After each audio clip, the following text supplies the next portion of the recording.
Hello, Charlie TCG here, and welcome back to Looking Ahead, a series where I break down and analyse the meta, what's happening over in Japan, and how it impacts Taiwan. And today, we're doing a very different topic than what I'm normally looking at. Today, I'm really looking at how is Japan's meta so vastly different to ours. The last two major events, NAIC and the World Championships, the top deck, which was dominating the Japanese format, did not translate over to us, like the Dragapult and Charizard, and kind of got overtaken by other decks, which really won't develop that well in Japan. So in today's video, I'm going to break down exactly why there's such a large contrast right now, and can we really be looking at the Japanese list as set in stone about what the meta is going to evolve in, and can we see any of these decks actually translate over? So the reason why I'm really looking at this is that some of the best decks aren't translating over. Like so Dragapult and Charizard were dominating the meta game before NIC and Worlds respectively, but they were nowhere really to be seen in those respective tournaments. I know in Japan they always play the hot ticket deck item a ton. So when Dragapult was out, they were playing so much Dragapult. When Charizard was out, they played a ton of Charizard. And then Regidrago at the end of the start of the Stellar Crown format, it was played a ton because they are really playing always the hot ticket deck. We haven't really seen the City Leagues and Champions League really develop the format over like similar to us sort of way. So that's definitely one thing which can be a little bit seen as a different thing. Another thing is they have the cards we get the cards a lot later than they do. So we have some more time to actually perfect the list, which is the reason why some of it's so much different. For example, like Regidrago at the World Championships really had time to shine right at the end of the Shroud of Fables format over Japan before it turned over to Stellar Crown. And it kind of like translated over into our metagame where it is so well over in Japan. And then as it kind of like gained all that hype and respect, it kind of like translated over to online events and obviously came to 25% of World Championships. So we have more time to experiment and really grow in this. So what I want to talk about right now is actually analyzing the meta, where we kind of like went wrong or where they went wrong in Japan, like how different their meta really did become. So look at NEIC.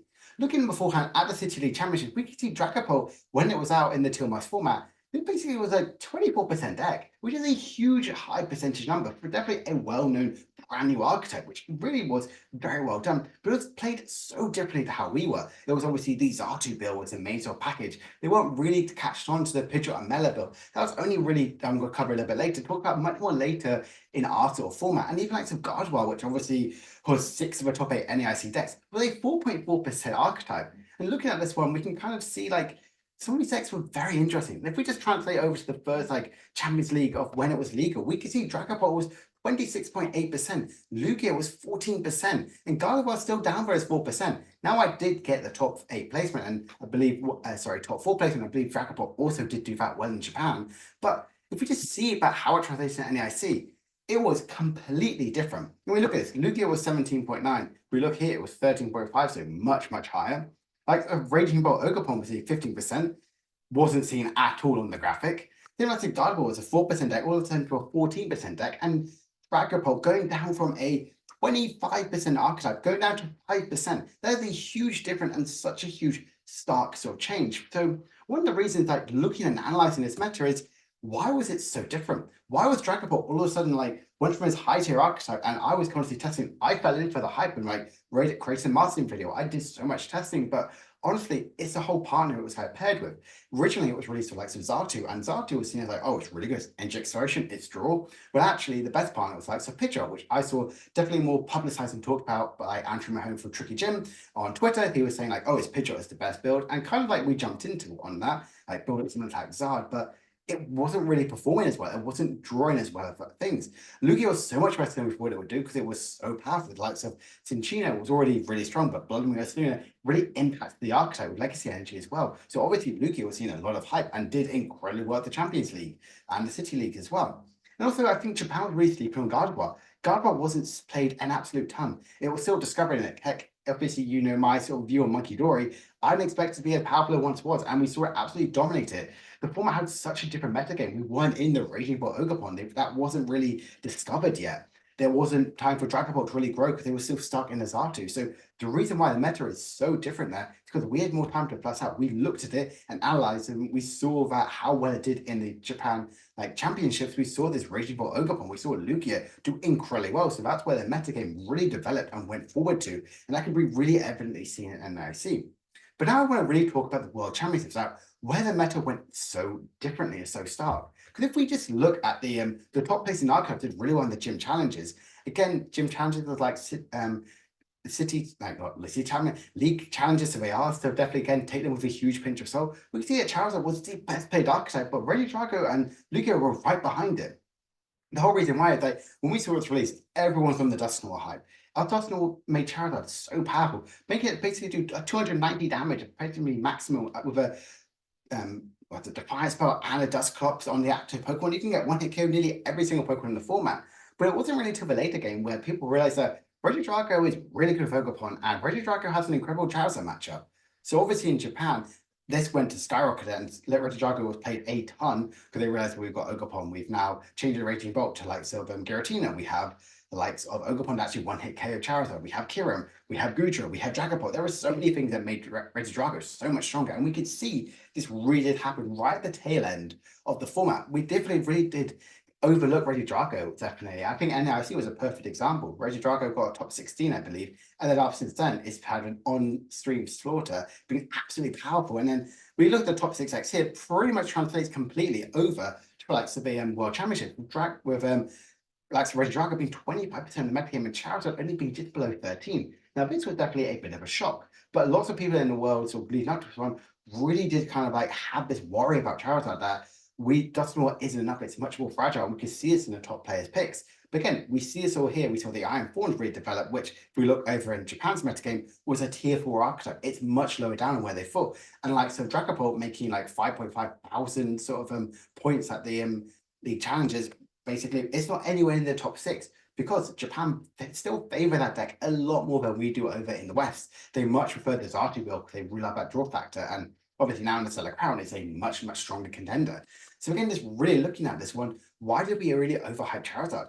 Was that generally just overtaken by the Regidrago hype? That was such a big difference in a way about how the Japanese players were really thinking. And that's one thing which I really found fascinating to look at, that how different were the meta really started evolving. One of the things that really happened is because it happened right at the tail end of their format, and it kind of bled over to us. We've seen the top players playing Regidrago a lot more. We've seen a bit more hype of Charizard, but then they realized that actually Charizard has a terrible match against Regidrago. So obviously Charizard's going to really go down a bit. We definitely did overhype Charizard. I think right now, looking at the Embryo, I think it's much, much better for Charizard. So we hyped Charizard much, much more early on. And obviously, the format for theirs was really cut short. They had the release of Stellar Crown, and so they were instantly going to go straight into a brand new format and really develop there. So we had more time to kind of like figure out exactly what was well. Like we had like over a month and a half more time to test in this format. Yes, the world's caliber players at Japan were obviously going more with the Shroud of Fables format, but most of the players faced in Japan went to the Stellar Crown format. So that's everything we're going to really look into. So big things I'm looking at this one is that the reason why it's so different is that we have a bit more time to test.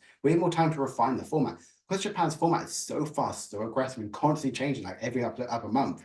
So they don't have time to really like go back and really like perfect some lists and like looking at that sort of format. Whereas we do, we get that instantly how it's going in Japan and kind of see, right, what can we overtake this one? For example, Regidrago had a really good Charizard matchup. Regidrago was one of the most played archetypes and over 25% nearly on day one. So obviously Drago is going to see a lot more play because that's a really good Charizard matchup.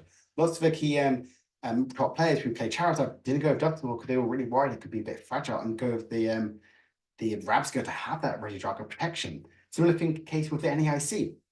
We were seeing them really overlooking the likes of Gardevoir being a 4% archetype in the city leagues to like the likes of Regime Ogerpon coming out of nowhere, definitely dominating the Japan championships and all of a sudden translated over to our format as well as the likes of the NEIC. And Dragapult going from a 26% archetype all the way down to a 5%, and even after that, absolutely disappear from graphics over in our sort of formats because people still don't have trust in it. It's a bit more fragile, whereas Japan still absolutely love that archetype. So that's something I really want you to think about. So now, thinking of all that stuff, how is the Stellar Crown metagame really sort of developing out? If we look at the very first week of release, we can see Charizard's back at their top, with the likes of Dragapult as well being just up there as well. Again, can we really see it really translate over? This is obviously the opening weekend, so people are going to be testing out the new sort of archetypes. We can see some other ones as well, like Palkia and the likes of Terrapagos, not really doing as well. Though obviously they're the new brand new archetypes really in this format, but it's not really translating well. The likes of Dragapult and Charizard are that hot ticket item. Charizard gains the likes of the Briar, the likes of the Dragapult gains the Sparkling Crystal, Briar, as well as also Crispin. So of course they're going to see a lot more play. The area 0 is seeing a lot of play in likes of Palkia, and Terrapagos, of course, is a new archetype, but they're still playing likes of Lost Boxes, still seeing some archetype, even how strong the likes of Regidrago. So this is something to really be considerate, really think about how the meta is really sort of developing over in Japan. And that's one thing I really want to take away. Because if we look at pretty much this sort of week, how it's sort of developed, we can see that still Charizard and Dragapult are still up there on top. But the likes of some newer archetypes like Palkia and Trapagos are nowhere to be seen. And we can see some fun little rogue archetypes in that tier 4, like Sophie and Venom Item Lock. And like so Roy Moon and Raiden obviously seen a lot of success in Iron Forms because of the World Championships. And the tier 1 and tier 2 are pretty much the same because they're constantly played over there in Japan. So that's one thing I'm really looking at is how is this format really going to be developing in the Stellar Crown format? Because as people get ready to test for Dortmund, can people really rely on Japan's results? Because they're now vastly different. Like their top placing archetype in the end of their formats have not really translated over to us. So again, looking at this one, what is the impact of this going to Stellar Crown? Are these top decks set in stone? These top 6 right here, are these going to be the ones that are going to be constantly seen in Dortmund? We know the likes of Dragon Ball has never translated well into our sort of format. It's always seen more of a rogue gimmicks of archetype and everyone jokes that Regidrago is the best way to play Dragon Ball, but now it's got a few more tools to it for its disposal. Can it actually see a little bit more play? Should we really start looking at these top decks with a pinch of salt? Like I mentioned with the likes of Dragapult, obviously Japan is still playing the Zartu build. It's a more optimal version of what they're playing. Whereas for us, we are playing more of the Pidgeot build. So already seeing that vastly difference of deck building. So is that something which we've got to see translate over? It's kind of like looking at more of an insight into the metagame and really developing over this one. Obviously, Japan's going to get a new set in a few months' time, but we're going to have the release of, I believe it's at the end of the month, or just as we get the release of Stellar Crown for us, we're all going to see some sort of change. We are potentially going to be looking at a Champions League in this Stellar Crown format. So we are going to see a big sort of tournament in this format. We're going to see gym challenges, City Leagues come back. So we're going to see a more developed thing. So will we see a bit more of an insult, or are we going to see sort of the metagame develop a little bit more? Like I mentioned before, City League and Champions League are returning. Will we get that much better picture? I know this video is a little bit shorter, but I want to give it a little bit of insight and talk about how different the format's kind of been developing over time. Most of the key things I really want to kind of like bring out this one is the reason why it is so different is that we get that bit more time, and it really has come to shine that how the metagame is really developing. I think NAIC and Worlds are such a good key pivotal moment. Yes, we had that just a little bit later after certain ones, but because they went straight into a new set and they had more time to develop, that's where it kind of like had that more time to shine. So definitely looking ahead, some of these new archetypes like Trapkiss and Palkia, will they become stronger? We've kind of like mentioned that we're seeing these top archetypes placing, but Palkia and Trapagos are definitely falling down to their effectively with their point where it's a tier 3 and tier 4 archetype. Whereas I personally would say, oh, they're one of the best archetypes, they're so fun. But I think Charizard is incredibly strong with like really Briar and how it can really manipulate the price rate with the likes of Duskull and Dusclops, forcing a opponent to take additional more prize card to unlock Briar just a little bit of more turn early. Will the meta really develop over time? Is it more like a fine wine where it gets better over time? And we've really seen that in like the Shroud of Fable, how different the meta really did develop. And I see how different it was from Japan's meta. People were thinking, oh, Gardevoir is fine, like it's a 4% archetype, going to like a 15% at NEIC, and Dragapult going from a 26 to a 5% archetype. So again, this is something to really think. Some decks become much stronger if it's where they like to play, but if it's a brand new archetype, new ticket item, some of our players are definitely a little bit more reluctant to cope. One of the big things is how will evolving decks really cope. If we're seeing the likes of, I know Regidrago is technically stage 1, but basically a bigger evolving, bigger basic style decks like Raging Bull and the likes of effectively in a way Regidrago being a V-star, will we see some more of the returning archetypes like Charizard and Dragapult? They're the best placing decks right now in Japan. Can that really be translated over? So I hope you guys have enjoyed this little bit of an insighty style video about why I think the metagame is so different. Part of the reason I generally think it is so vastly different to how the meta is really evolving is pure on the basis that we get to see it from the outside point of view and be able to edit it. We get to edit the deck's archetype, even when they go into a new set. So we'll always be thinking about a lot more even when Japan moves on a little bit further. So if you guys have enjoyed this video, I know it's not exactly analyzing deck lists, but really analyzing the meta. I found it being really helpful. I've been talking about this a ton for the past week in my locals, and for me personally, I think it's such an interesting sort of discovery.